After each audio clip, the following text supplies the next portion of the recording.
Oh wow. At least one incredible detail. You see that?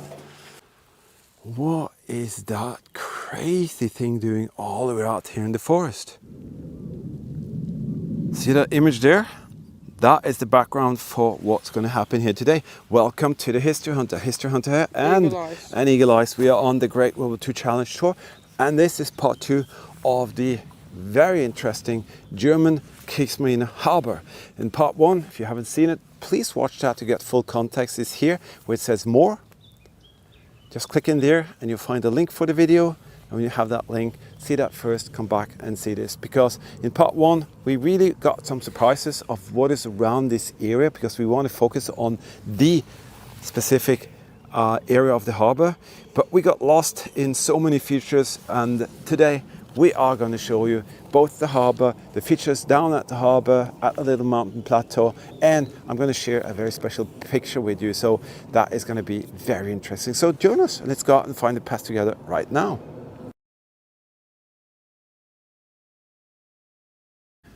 Just wanted you to see the development. This is like the beginning of the 1900s, very cozy little local area, and then boom, the Germans came and took over and totally infested the whole area.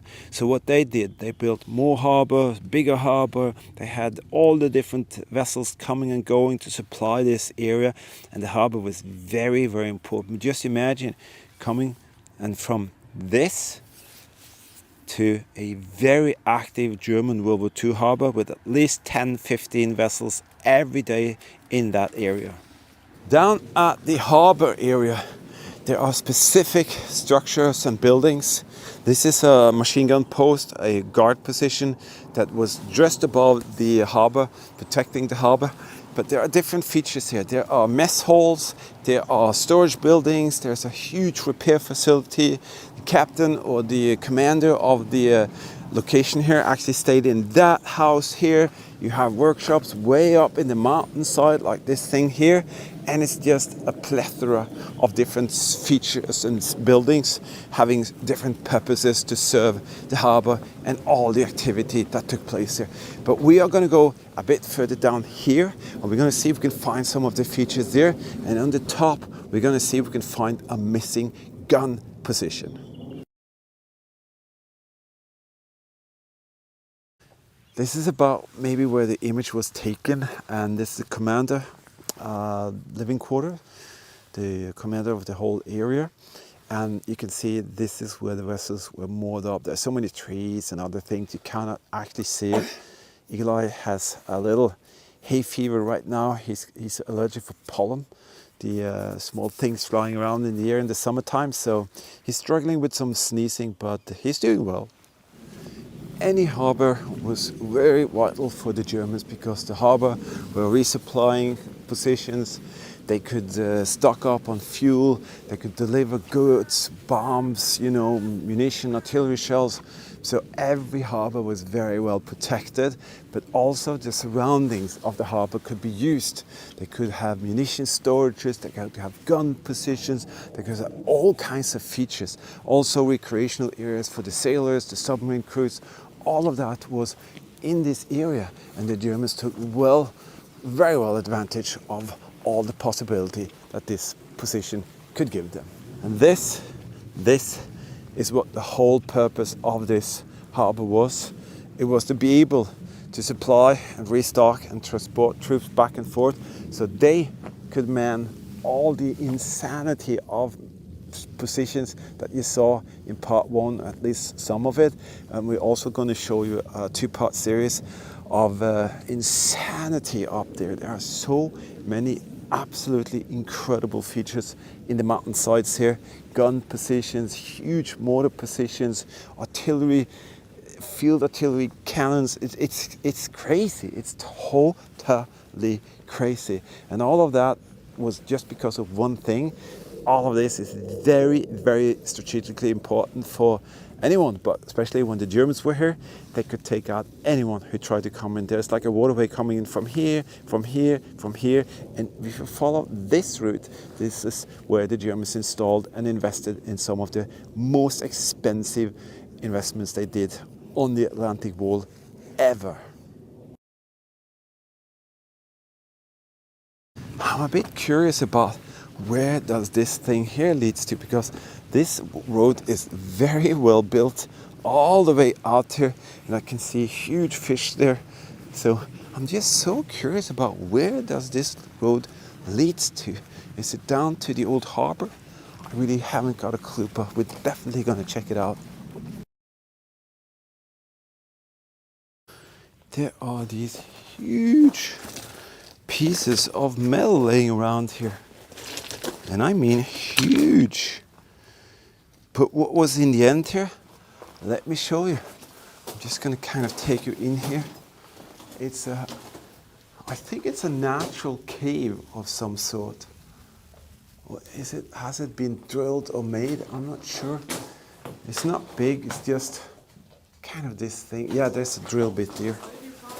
It has been built for why, and there is actually even wires coming out from here, and there's bricks. So yeah, it's built, Eagle Eyes.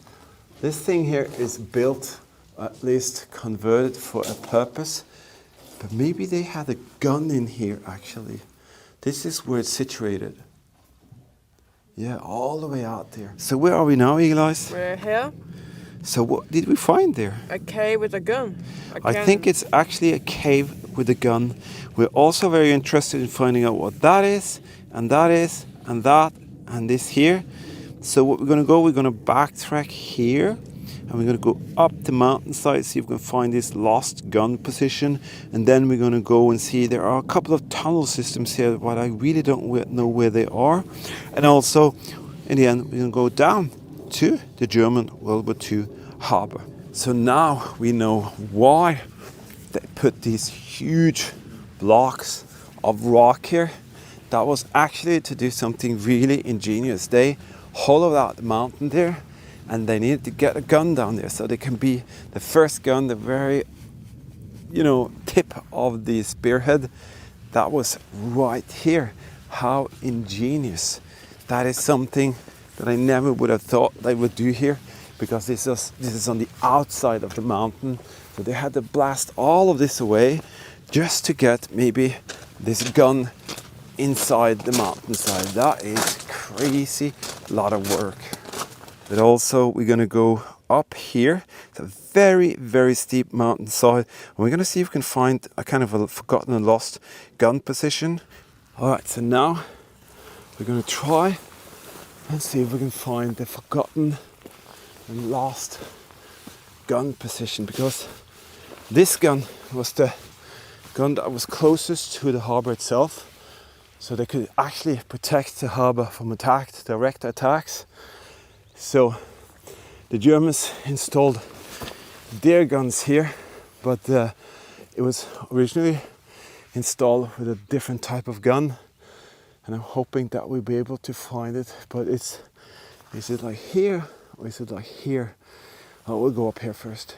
Yeah, I can see they blasted running trenches all along this ridge here. It comes like here. It's not easy to see, but I can see it, and it continues up here. So we might get close to something, and there is like a little ledge here, so we're just gonna follow that. I guess this place isn't that often seen because it's so difficult to get to. Look at that. Yay. Secrets in the ground. And I think you can see on the left there, you guys, there's something huge there. I haven't got a clue what that is, but it looks very strange. But you can see very old stairs coming down there. And let me see if I can just get you over here. There's so much rain in the trees, so the camera gets wet. I'm just gonna see what is here. There's even like a road or something leading up here. Let's see here. So the harbour is just about here. So, oh, I can see running trenches all over the hill here. but seems like there's some kind of road coming up there. Is this how they managed to get the stuff up here? Okay, let's go and check this bunker out. All right, let's have a look inside. Is that original wood? I really couldn't tell you. Oh wow. At least one incredible detail. You see that? That is a complete German type and style. Let me show you here. This is all the wires and connectors, and they could put in some huge connectors there. They're very often marked. The Germans were definitely here, because this is the German stuff. And this lid here, see here, some paperwork in the back there. That is actually the schematics of what was in here. So they could actually see all of the information. That goes right there. And whatever comes back, don't take that, let other people see it. Wow, incredible. Let's continue out and let's see what more is here. Wow, Eagle Eyes found the road, the path down. Is it the gun position? Wow, what is that thing there? So I'm just gonna figure out a way to get down there. This is really fascinating when you start finding features that you never ever seen before, and when they're really, really kind of out there. What the heck is that thing there? Is that a crashed space shuttle model? What is that? That is really, really weird. I'm going to try to get down there. What is that thing there? Okay, I think I saw a thing that is connected here. You see this thing here? It's like a gate. And it's a gate for whatever that huge thing was. That could have been post-war. I'm not 100% sure actually. That is a huge piece of something that I think was once in the gun pit. Wow. What a weird thing to see. But right here, that's the installation kind of area of whatever was here. You can see Eagle Eyes is standing there. And you can see right here, they really had something sophisticated. I'm not exactly sure what that is all about, but you can see they most likely came up from here. And I do think I can see a bunker or something right there. I'll check that out afterwards, but there's a half circle, 180 degree, meaning the gun that was put here could go like from here to here. So it really can protect the harbour, because the harbour is further down there. So we have the bunker up there with the German stuff. Cannot exactly see what is under here, but I guess there were once a huge concrete foundation with some steel things. Maybe it's been converted after the war, I couldn't tell you. And then you have the ring wall going around 180 degrees, built with concrete, rocks, typical stuff. And then there are a near the fence position there, I can see. And there are different features further down the hillside, which are probably just smaller locations for machine guns or maybe mortar crews or stuff like that. But what a weird thing to see that huge, whatever that was. Cool. Okay, let's see, guys, if we can find some more features here. Suddenly you can see there are steps up into the terrain. So that means that the German soldiers, they actually walked down and up these steps every day to get to that crazy location. And we didn't know that there were steps here. So how cool that we can go down, because now we're going to take you down to the harbour. So this is what the German captains would have seen. They would come into this area.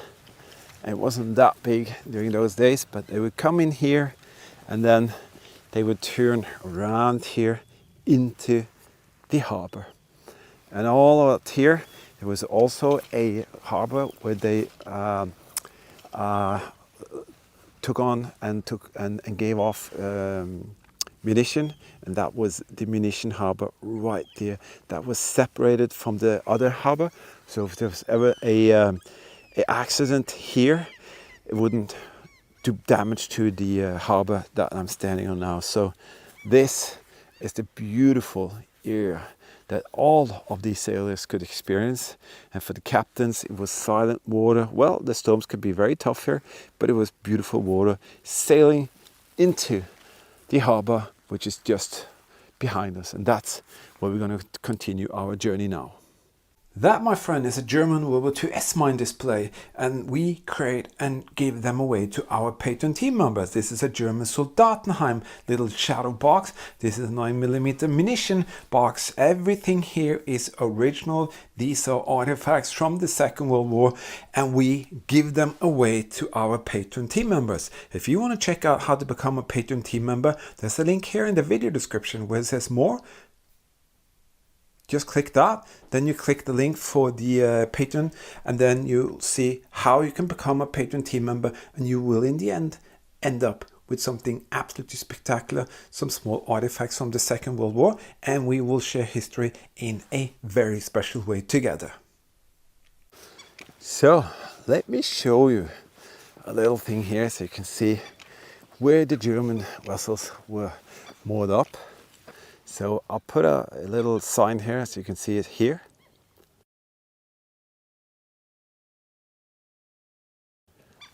That's exactly right there. And you can see these Vorpostenboote. They are patrol boats, very often rigged up with a machine gun, a little maybe 20mm in it, something like that. But this cool thing is here that the original German installment points, the heavy-duty concrete pillars, they are still here.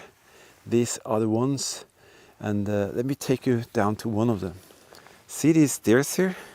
They were built by the Germans for the Germans, for their vessels. And down here there is a huge ring, and that is exactly where the German vessels were moored up. And see that? Eagle eyes can actually move that ring. So that held the vessels here, and now we are actually touching history, and that is a heavy-duty thing. It's been casted. Touching history tour is over. We are on the Great WWII Challenge tour, and loving that. But right here you can see that is the 100% direct position where the vessels were clamped onto Mother Earth here. Not too many years ago, all of this, you can see this is the harbor. It didn't look like that. It was no like all of this and all the other features here. But just a few years ago, they found a lot of the leftovers from the war activity, and they had to start cleaning up this place, and they spent it was a ton of money to clean up the whole basin here. And why? Well, that's because they found stuff like this.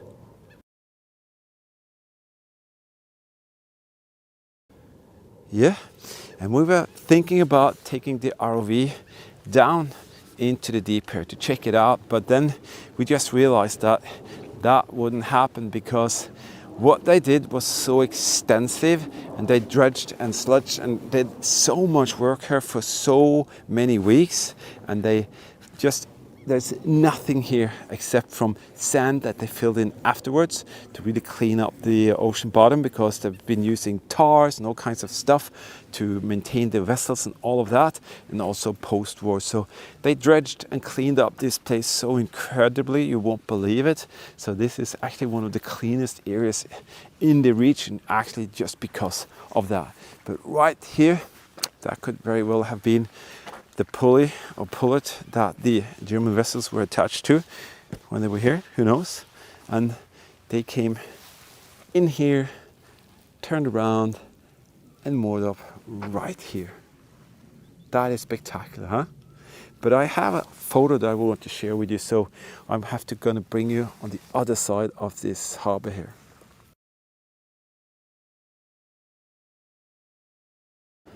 Now we are right here. You can imagine how it would be to stand right here, to see these vessels right next to us here, the German Verpostenboote anchoring up right here. And I can see there's not a rock, there's almost nothing down here. It's just very nice sandy bottom. And that is not what it would have been here. That's because they dredged it and cleaned it so many times. I can see typical normal modern type of trash here. There's a bike wheel and stuff like that. But that's what they did. They really cleaned up this place very well. But just imagine the view you would have had standing right here. So this is what it looks like today. See what it used to look like?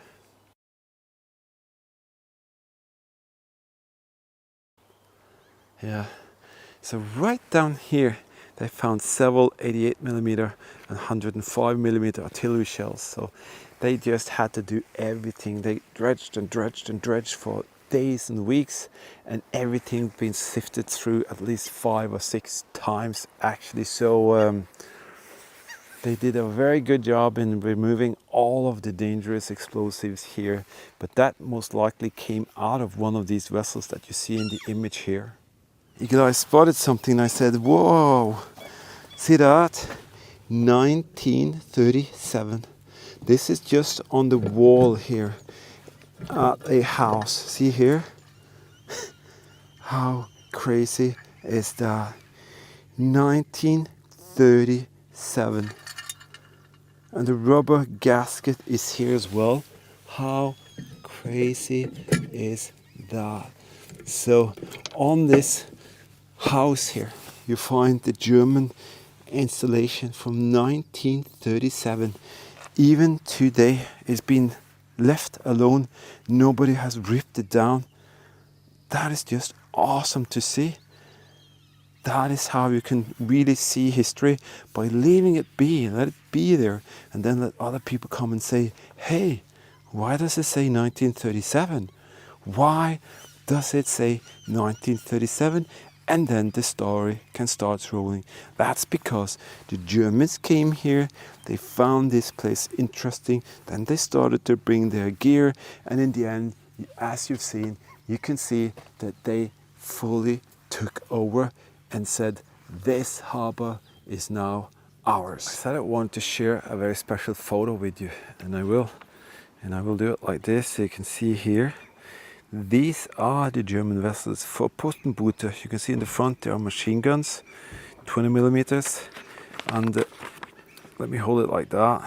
So just imagine the scene here. That is what you see here. That is the German Verpostenboote, the patrol boats, laying right there, waiting to go out and do what they did. So that is one spectacular photo, I think, kind of showing us what it is today. Very picturesque little harbor, and what it was during Second World War. Just puts it into perspective, and you can kind of really appreciate history more, because when you see before and after images like this, you really know that yes, that is exactly what happened right here at the German Kriegsmarine harbour. That, my friend, is just exactly what happened there. Before I continue, let me remind you of something that you have an option to do. If you want to help us to reach more locations like this, we have this little super thanks feature here. Basically, your opportunity to help us to get some fuel into the gas tank of the camper van, go out and find and share even more incredible locations. And also we have the PayPal here.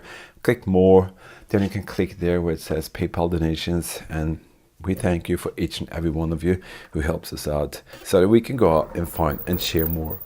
Right here, there are some artifacts from German Kriegsmarine activity. That is basically the activity of the different boats that the Germans had in their different harbors. And at this location, almost all of them were once upon a time here in one form, shape or way. And this here is what's called a keel collar. It was given to me by a family. This belonged to a man who worked in a submarine during the Second World War. So this thing has been in a German submarine, and this fantastic family gave it to me. It has the name of the sailor inside, and I know the full story, and they actually gave that to me, and I promised them this will never leave my home and will stay with us until I'm not here anymore. Right here we have a couple of bottles. This is a wine bottle, this is a beer bottle, and many of them are marked. So you can see on the bottom here, 1941. So once upon a time a German sailor drank out of that, and maybe a German officer on a Vorputenboote drank out of that, I don't know. This is a Glockenkasse 4711, marked German typical officer and soldiers eau de cologne, see that, with the top and everything, found at the Kriegsmarine place. This is a very special lighter which was used by the German submarine crews. You can see this was found at a torpedo and munition storage for a Kriegsmarine base. I found it in the ground, and look how incredible well it is still here. I just washed it off, and it's coated in a special coating, zinc coating, whatever, so it will last out there with the sailors. And this one actually found a year earlier. This thing here is silver, and amazing things. We have a telegraph and radio operator insignia, shoulder insignia. I found that in a trash pile where I dug with the metal detector. You have a couple of Kriegsmarine buttons, and this thing here, you will not believe where that comes from, and we will share several videos of that later. But this has been taken up by our ROV. Yes, we found that at a very, very special location where one of the biggest German battleships once upon a time moored up several times, and this is the real deal. That actually comes from that, but that will be a totally different story, actually a series of 4 or 5 videos that's going to come a bit later. Wow, that's about it. My throat is almost gone. I have a little infection in my sinuses and stuff, so if I sound like a gulping pig, you know why. I'm just kidding. Thank you so much for being here, and if you want to really help us to reach more people, watch the videos in full. The YouTube algorithm works very crazy. It counts view time, so if you watch from here to here all the way, you are helping us out tremendously. If you skip and you just go like, well, you're not helping us out whatsoever. So I urge you to do that out of respect of all the time we spend out there creating these, and if you do that, you're absolutely helping us out. Thank you to our Patreon team members, all of you who donate on the Patreon thing, PayPal thing, and the super thanks. Elias is not here with me here. He's on a little journey, having some fun. So that's why I'm doing this video by myself here today. Hope you enjoyed it. We will definitely be back with more from the Kriegsmarine, more from the Luftwaffe, the Heer, more from the Allies, maybe something from the Americans. Who knows? You just have to follow us, subscribe, hit the notification bell, and allow our notifications to come true, because a lot of you have been unsubscribed lately and I don't know why. So if you resubscribe, hit the notification bell and allow our notifications to come true, you will most definitely be notified every time we release a new video. All right, that's about it. Thank you so much again, and remember, history is actually everywhere, and we will find it together. And also, never surrender. Stay safe, keep smiling, and bye-bye.